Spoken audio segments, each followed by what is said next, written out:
What's up everyone? Welcome back to the channel। कल हम लोगों ने बेसिक अकाउंटिंग टर्म्स का पार्ट 1 किया था। आज दिस इज पार्ट 2 और कोशिश करेंगे आज इसकी मैक्सिमम टर्म्स हम खत्म करें। अगर रह जाएंगे तो कुछ बेसिक छोटे छोटे टर्म्स रह जाएंगे जो कि डिफरेंसेस की फॉर्म में मैं आपको समझाऊंगा, वो थर्ड पार्ट में होगा अगर ज़रूरत पड़ी तो। अदरवाइज आज के इस पार्ट में हम लोग इस बेसिक टर्म्स को कंप्लीट करेंगे। देन जो आप मुझे कमेंट्स में बोलोगे, अकाउंटिंग इक्वेशंस बोलोगे तो अकाउंटिंग इक्वेशन सिखा दूंगा पहले, जर्नल एंट्रीज बोलोगे तो जर्नल एंट्रीज सिखा दूंगा। वो अब तुम्हारे ऊपर है, जो भी मेजॉरिटी बोलेगी कमेंट्स में वो हम इसके बाद चालू करेंगे। चलिए शुरू करते हैं और बेसिक टर्म्स को एंडिंग की तरफ लेके चलते हैं। Let's begin.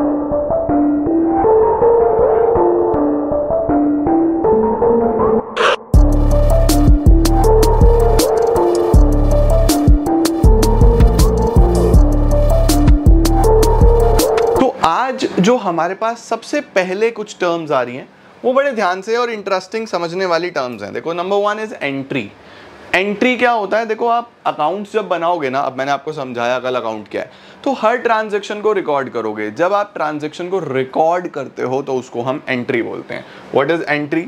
When a transaction और an event is recorded in the books of accounts, it is called an entry। जब भी आप कोई ट्रांजैक्शन इवेंट को रिकॉर्ड करोगे उसको हम एंट्री बोलेंगे। ये एंट्री कैसे करते हैं वो हम अभी फर्दर आगे सीखने वाले हैं। इसके बाद bad debts. Next is bad debts. ये याद रखना है, जो बी है ना ये साइलेंट होता है। कुछ बच्चे इसको डेप्ट्स बोलते हैं। डेप्ट्स कुछ नहीं है, इट इज बैड डेट्स। ठीक है, डेटॉल वाला डेट्स, लेकिन लिखा जाएगा ऐसे ही। ओके, तो व्हाट इज बैड डेट्स? देखो, सबसे पहले तो डेट समझो कि व्हाट इज डेट। डेट हम कर्जे को बोलते हैं ना। यहाँ पे जो डेट शब्द है, यहाँ पे ये है कि bad debt. Bad that means कि मुझे किसी से कुछ पैसा लेना था। मुझे किसी से कुछ पैसा लेना था। मैंने मिस्टर एक्स को उधार पे माल बेचा और मिस्टर एक्स पैसा लेके फरार। कोई नहीं दिया उन्होंने मुझे पैसा, तो मैं क्या बोलूँगा कि मेरा नुकसान हो गया। और इस नुकसान को मैं क्या नाम दूँ, है ना? इस नुकसान को मैं क्या नाम दूँ? Bad debt. What is bad debt? It is an amount that has become irrecoverable from a debtor. Debtor कौन होता है? डेटर वो इंसान होता है जिससे पैसा लेना होता है। इसका मतलब आप जिस भी इंसान को उधार में माल बेच रहे हो, जिससे आपको पैसा लेना है, उसको हम डेटर बोलते हैं। ऑलराइट, तो अब क्या हो रहा है? एक अमाउंट जो इररिकवरेबल हो गया है। इररिकवरेबल मतलब अब नहीं मिलेगा। किससे? डेटर से। It is a business loss. Loss है ये, इसीलिए इसको हम बैड डेट बोलते हैं। It is debited to P&L account. इसको फिलहाल आप छोड़ दो, इसका अभी आपके लिए कोई काम नहीं है। बस फिलहाल आपको यहीं तक याद रखना है कि क्या है हमारे पास बैड डेट। एक वो अमाउंट जो अब डेटर से हमें नहीं मिलेगा। डेटर कौन है? जिससे पैसा लेना है, और वो अमाउंट अगर इररिकवरेबल हो गया यानी नहीं मिलेगा तो उसको हम बैड डेट बोलेंगे। Number 3, insolvent. इंसॉल्वेंट कौन होता है? Who is considered as insolvent? अब देखो, इंसॉल्वेंट कौन है? ये एक इंसान हो सकता है। इंसॉल्वेंट कौन है? ये एक इंसान हो सकता है, जिसको हम बोलते हैं हिंदी में इसका दिवाला निकल गया। ये तो बैंकरप्ट हो गया। तो इंसॉल्वेंट मतलब कि एक इंसान, उसकी प्रॉपर्टी वगैरह सब बिक गई और अब वो इस सिचुएशन में नहीं है कि वो किसी का 1 रुपया भी दे पाए, तो कोर्ट से उसको बिल्कुल ही बैंकरप्ट घोषित कर दिया जाता है और ये बोल दिया जाता है कि भैया इससे अब कुछ नहीं हो पाएगा, अब ये डेड है, बिल्कुल ख़त्म है इसका सिस्टम, ये कुछ पे नहीं कर पाएगा। तो उसको हम इंसॉल्वेंट बोलते हैं। इंसॉल्वेंट कौन है? पर्सन और एन एंटरप्राइज। एक इंसान भी हो सकता है और एक एंटरप्राइज यानी एक बिजनेस भी हो सकता है, which is not in a position to pay its debts. वो अपने कर्जे अब नहीं चुका पाएंगे। सॉल्वेंट कौन है? जो अपने कर्जे चुका सकता है। अ पर्सन और an enterprise which is in a position to pay its debts, उसको हम सॉल्वेंट बोल देते हैं। स्टोर्स किसको बोलते हैं सर? स्टोर्स हम बोलते हैं बेसिकली उस मटेरियल को, क्या लिखा हुआ है? The term stores is used to denote the material. Material का मतलब आप गुड्स ले सकते हो जो एंटरप्राइज ने रखे हैं खुद के कंजम्पशन के लिए। Held by an enterprise for the purpose of consumption and not for resale. इसका मतलब ये है कि सपोज मेरा कंप्यूटर का बिजनेस है और मैंने एक कंप्यूटर अपने यहाँ भी लगाया हुआ है, तो भैया वो बेचने के लिए नहीं लगाया हुआ, वो मैं कंज्यूम कर रहा हूँ, मैं खुद यूज़ कर रहा हूँ, तो वो मेरे लिए स्टोर्स हो गया। What is stores? वो सभी मटेरियल जो ऑर्गेनाइजेशन ने खुद कंज्यूम कर लिया और रीसेल के लिए नहीं है, वो उसको हम स्टोर्स बोलते हैं। ऑलराइट, तो एंट्री हो गया, बैड डेट हो गया, इंसॉल्वेंट हो गया, सॉल्वेंट हो गया, स्टोर्स हो गया, इसके बाद क्या आता है, इसके बाद आता है रेवेन्यू, जो मैं आपको ऑलरेडी बता चुका हूँ। रेवेन्यू का मतलब जितना भी टोटल इनकम बिजनेस को रिसीव होगा उसको हम रेवेन्यू बोलेंगे। Revenue in accounting means the income from any source, ठीक है, सारा का सारा कहीं से भी पैसा आ रहा है वो रेवेन्यू का पार्ट बनेगा। रेवेन्यू फ्रॉम ऑपरेशंस का क्या मतलब होता है? रेवेन्यू फ्रॉम ऑपरेशंस का मतलब होता है कि सिर्फ और सिर्फ आपकी बेसिक एक्टिविटीज से पैसा आ रहा है। बेसिक एक्टिविटीज का मतलब होता है कि जो आपके बिजनेस से रिलेटेड है, जो आपका सेल करके पैसा आ रहा है, जो आपका सेल से पैसा आता है, उसको हम रेवेन्यू फ्रॉम ऑपरेशन बोलते हैं। और इसमें क्या क्या आता है रेवेन्यू में? इसमें सेल से भी आ जाता है, उसके साथ इंटरेस्ट इनकम, उसके साथ डिविडेंड इनकम, उसके साथ रेंटल इनकम, उसके बाद कोई एसेट सेल करके पैसा आया, एसेट सेल करके पैसा आया, वो सब, यानी किसी भी तरीके से पैसा आएगा तो वो रेवेन्यू हो जाएगा। सिर्फ और सिर्फ सेल का होगा तो वो रेवेन्यू फ्रॉम ऑपरेशन हो जाएगा। एंटिटी किसको बोलते हैं? एंटिटी का मतलब ऑर्गेनाइजेशन, जहाँ से आप व्यापार कर रहे हो। एन एंटिटी और business entity means an economic unit which is formed for earning income, ठीक है। नेक्स्ट आता है टर्नओवर। टर्नओवर का मतलब क्या होता है? टर्नओवर मतलब कि एक पर्टिकुलर पीरियड में आपने कितनी टोटल सेल करी। बोलते हैं ना उस कंपनी का टर्नओवर इतना, उस कंपनी का टर्नओवर इतना। तो what is turnover? The total sale made during the year, उसी को हम टर्नओवर बोलते हैं। What is life stock? Life stock होता है कि अगर बिजनेस में कोई भी एनिमल्स यूज हुए हैं, कोई हॉर्सेस, कोई बफलोज, वो बिजनेस में यूज होती है ना पहले से सामान वगैरह ढोने के लिए, उनको हम लाइफ स्टॉक बोलते हैं। तो domestic animals use such as cattle, horses, उनको हम लाइफ स्टॉक बोलते हैं। इन्वेस्टमेंट क्या होता है? What is investment? Investment is कि आप किसी कंपनी में कोई हिस्सा खरीद रहे हो, जिसको हम शेयर्स बोलते हैं, है ना। आपने किसी कंपनी में थोड़ा पैसा लगाया और उसका कुछ पार्ट खरीद लिया। सपोज 100 करोड़ की कंपनी है, उस कंपनी में आपने भी 1 लाख रुपए लगा दिए, तो आपके पास उस कंपनी का 1 लाख रुपए का शेयर हो गया, हिस्सा हो गया, उसी को हम इन्वेस्टमेंट भी बोलते हैं। What is investment? Investment refers to deployment of funds in the shares और debentures of a company. Sir shares और डिवेंचर्स क्या है? शेयर का मतलब तो हिस्सा, डिवेंचर का मतलब होता है कंपनी को लोन देना, मतलब आप तो पैसा दे ही रहे हो, चाहे आप हिस्सा खरीद लो चाहे आप कंपनी को लोन दे दो, दोनों ही आपके लिए इन्वेस्टमेंट है। ओके, तो ये हमारे पास कुछ और टर्म्स हैं, स्क्रीनशॉट ले लो। राइट, ये हमने 11 टर्म्स देखी। इसके बाद अब हमारे पास कुछ 2 टर्म्स और आ गए, rebate and GST. Sir what is rebate? Rebate का मतलब जब भी आपको कोई सामान उसके एमआरपी से कुछ सस्ता मिलता है तो हम बोलते हैं रिबेट पे मिला। सर वो तो डिस्काउंट नहीं है बेटा, डिस्काउंट जो है ना वो परसेंटेज पे होता है, रिबेट अमाउंट में होता है। जैसे सपोज ये पेन है, ये 10 रुपए का है और मैं बोलूँ कि आपके लिए 8 रुपए का, 2 रुपए की छूट, तो अब मैंने 2 रुपए बोला, 20% नहीं बोला, बात तो वही है, 20% भी 2 ही आएगा। लेकिन अगर परसेंटेज में है तो डिस्काउंट, अमाउंट में है तो रिबेट, बस और कुछ नहीं है। रिबेट क्या है? Reduction in the value of goods allowed by the seller, ठीक है। जीएसटी, जीएसटी एक इनडायरेक्ट टैक्स है बेटा, जो गुड्स और सर्विसेज पे लगाया जाता है, इसीलिए इसको गुड्स एंड सर्विसेज टैक्स बोलते हैं। टैक्सेस 2 प्रकार के होते हैं, डायरेक्ट और इनडायरेक्ट। डायरेक्ट टैक्सेस वो होते हैं जो आपकी इनकम या प्रॉपर्टी पे लगाए जाते हैं, इनकम पे लगने वाला इनकम टैक्स, प्रॉपर्टी पे लगने वाला वेल्थ टैक्स, तो ये डायरेक्ट टैक्सेस होते हैं। और इनडायरेक्ट टैक्सेस कौन से होते हैं? जो आपके गुड्स और सर्विसेज पे लगाए जाते हैं, जैसे जीएसटी, आप कोई भी सामान खरीदो उस पर आपको जीएसटी देना पड़ता है ना, तो what is GST? And indirect tax जो सभी गुड्स और सर्विसेज पे लगता है। और इसमें बहुत सारे टैक्सेस जो पहले होते थे वो सब मर्ज हो गए हैं। पहले मल्टीपल टैक्सेस होते थे, जैसे excise duty, sale tax, VAT, service tax, ये सब मर्ज हो गए हैं और एक ही टैक्स बना दिया गया जिसका नाम रखा गया GST, the goods and services tax, ठीक है। Next is discount. डिस्काउंट मैं ऑलरेडी आपको बता चुका हूँ। डिस्काउंट क्या होता है? जब भी आप कोई सामान खरीदने के लिए जाओगे तो आपको एक परसेंटेज कम मिलेगा। आप कोई सामान लेने के लिए जाते हो, 20% ऑफ, 10% ऑफ, 8% ऑफ, 2% ऑफ, ऐसा लिखा होता है ना, वो डिस्काउंट है। डिस्काउंट 2 तरीके का होता है बेटा जी, trade and cash. Trade discount क्या होता है? ट्रेड डिस्काउंट होता है which is given to every customer. कोई भी दूर से ही बड़ा बड़ा बैनर लगा देंगे कि हमारे यहाँ इतना % ऑफ चल रहा है, ताकि ज़्यादा से ज़्यादा सेल कर पाएँ, ज़्यादा से ज़्यादा कस्टमर्स को अट्रैक्ट कर पाएँ। तो what is a trade discount? Trade discount एक वो डिस्काउंट है which is provided to every customer for, क्यों दिया जाता है? For adding more and more number of customers, for increasing the sales. And what is cash discount? ये trade के बाद दिया जाता है। ट्रेड के बाद सिर्फ उन कस्टमर्स को जो कैश में पेमेंट करते हैं। देखो बिजनेस में कैश में भी पेमेंट होता है, बिजनेस में उधार भी होता है। उधार होगा तो लोग पैसा मारेंगे भी, यानी बैड डेट भी होगा। तो बैड डेट से बचने के लिए हम क्या करते हैं, थोड़ा लालच और देते हैं कि देखो वैसे तो 20% ऑफ है, लेकिन अगर आप कैश में पेमेंट करोगे तो 5% एक्स्ट्रा दे देंगे। तो 20% ट्रेड डिस्काउंट हो गया, वो जो 5 एक्स्ट्रा दिया वो कैश डिस्काउंट हो गया, और टोटल डिस्काउंट 25 हो गया। समझे या नहीं समझे? तो ट्रेड डिस्काउंट तो सबके लिए है, open to all. Cash discount बस उसी को मिलेगा जो पेमेंट कैश में करेगा। इससे क्या होता है, ज़्यादातर पेमेंट कैश में हो जाती है और आपका बैड डेट नहीं होता, क्योंकि लोगों को तो चाहिए ना डिस्काउंट कुछ ना कुछ।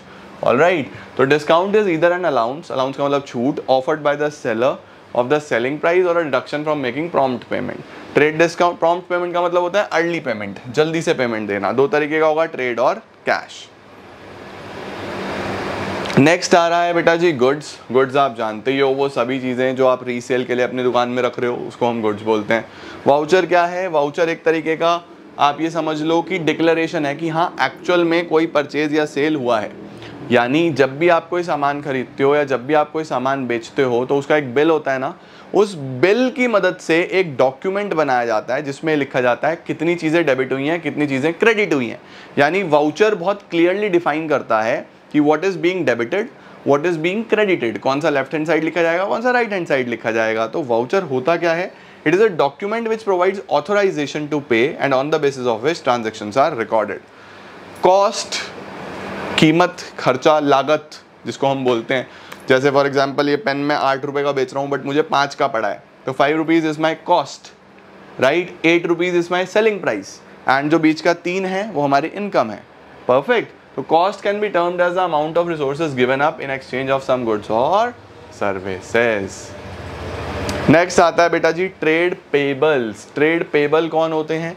जो भी हमें पैसा बाहर वालों का देना है उनको हम ट्रेड पेबल बोलते हैं। सर बाहर वालों का देने का क्या मतलब? फॉर एग्जाम्पल आपने कोई लोन लिया, पे करना है, आपने सामान खरीदा उधार में, पे करना है, तो ये सब हमारे लिए ट्रेड पेबल्स होते हैं। ठीक है। What is trade payable? It is the amount payable on account of goods purchased or services taken in the normal course of business। मतलब इन्होंने यहाँ पे ये बोला कि ट्रेड पेबल जो हैं वो ट्रेड से रिलेटेड होंगे, यानी वो सिर्फ और सिर्फ गुड्स से रिलेटेड होंगे। Trade payable is the amount payable on account of goods purchased और services taken in the normal course of business. यानी लोन्स को अलग लिखो, लोन्स को इसमें कंसिडर मत करना। लोन भी एक पेबल है, ऑब्वियसली लोन भी एक पेबल है, बट लोन को हम ट्रेड पेबल में नहीं लेंगे, लोन को हम सेपरेट लेके चलेंगे। ऑलराइट, ठीक है, परफेक्ट है।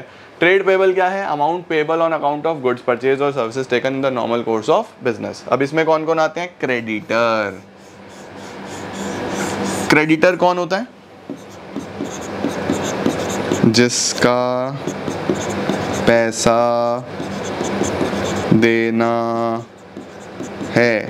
अभी बताया था ना डेटर।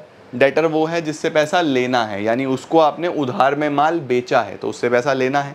क्रेडिटर वो है जिससे आपने उधार में माल खरीदा है तो इसका पैसा देना है। क्रेडिटर कौन होता है? क्रेडिटर रिप्रेजेंट दोज पर्सन्स और firms from whom goods have been purchased on credit. Credit का मतलब है उधार, उधार पे इनसे माल खरीदा गया है, इनका पैसा देना है। Similarly bills payable. Bill payable कौन होते हैं? बिल पेबल भी वही लोग होते हैं जिनको हम वादा करते हैं, हम लिख के देते हैं कि ये हमारा बिल है और हम आपको 3 महीने 3 मंथ्स 3 महीने के अंदर अंदर पेमेंट कर देंगे। बिल पेबल का जो टाइम पीरियड होता है वो 3 मंथ्स होता है बेटा मैक्सिमम। तो याद रखना, बिल पेबल एक वो प्रॉमिस है, एक वो एक्नॉलेजमेंट है जिसमें एक इंसान प्रॉमिस कर रहा है कि हाँ ठीक है मैं एक्सेप्ट करता हूँ कि मुझे आपका पैसा देना है और मैं 3 महीने के अंदर अंदर आपका पैसा दे दूंगा। तो हमारे ट्रेड पेबल में 2 चीज़ें आ गई, क्या क्या? Creditors and bill payable. इनका जस्ट रिवर्स होता है ट्रेड रिसीवेबल। रिसीवेबल कब यूज होगा बेटा जी? रिसीवेबल यूज होगा जब आप माल उधार में बेचोगे। जब आप उधार में गुड्स या सर्विसेज सेल करते हो तो आपको पैसा लेना है ना, तो वो हमारे रिसीवेबल्स बन जाएंगे। अब रिसीवेबल्स में क्या क्या आ जाएंगे? डेटर, मैंने पहले ही बताया आपको, किसी से पैसा लेना है तो उसको हम डेटर बोलते हैं। एंड बिल्स रिसीवेबल, यहाँ बिल्स रिसीवेबल भी वही है कि आपने सामने वाले से साइन करा लिया कि भैया आप हमारा पैसा दोगे विद इन 3 मंथ्स। ऑलराइट, तो ट्रेड रिसीवेबल्स क्या है? Refers to the amount receivable on account of sale of goods और सर्विसेज बाय अ कंपनी। 2 चीज़ें आती हैं इसके अंदर, debtors and bill receivable. Debtor कौन है? जिसको उधार में माल बेचा है। आप मेरी दुकान पे आए, आपने बोला भैया सामान दे दो, पैसे अभी नहीं है, मैंने कहा ठीक है कल दे देना, तो आप मेरे लिए डेटर हो क्योंकि मुझे आपसे पैसा लेना है। ऑलराइट, और मैंने अगर आपसे लिखवा लिया, लिखित में एक बिल बनवा लिया जिसका टाइम पीरियड 3 मंथ्स है, तो आप मेरे लिए BR हो जाओगे, बिल्स रिसीवेबल। ऑल्दो इसका पूरा चैप्टर होता था पहले, bills of exchange, BR BP वहाँ डिटेल में पढ़ते थे, अभी वो चैप्टर हो चुका है डिलीट, तो ज़्यादा टेंशन लेने वाली बात नहीं है। नेक्स्ट आता है हमारे पास इन्वेंट्री। सर इन्वेंट्री क्या है? तो देखो इन्वेंट्री बेसिकली हम बोलते हैं कि टोटल माल कितना है हमारे पास, ठीक है, मतलब कि हमारी दुकान में टोटल कितना माल पड़ा हुआ है उसको हम इन्वेंट्री बोलते हैं। अब माल किस किस चीज़ का हो सकता है हमारी दुकान में? सबसे पहले तो रॉ मटेरियल हो सकता है। अगर आप प्रोड्यूसर हो, आप कुछ प्रोड्यूस करते हो, तो सबसे पहले तो आपकी दुकान में कच्चा माल होगा। यानी सपोज मैं पेपर बनाता हूँ तो मेरे पास सबसे पहले तो पेड़ होंगे, उन्हीं पेड़ों से तो पेपर बनेगा, तो इन्वेंट्री ऑफ रॉ मटेरियल होगा। दूसरा inventory of work in progress. Work in progress का मतलब होता है कि जो अभी इन बिटवीन द प्रोसेस है, कि वो पेड़ भी नहीं है और पेपर भी नहीं बना, वर्क इन प्रोग्रेस है। तीसरा होता है फिनिश गुड्स। फिनिश गुड्स का मतलब कि सामान बन के तैयार हो गया और उसका स्टॉक पड़ा हुआ है मेरे पास, इन्वेंट्री ऑफ फिनिश गुड्स।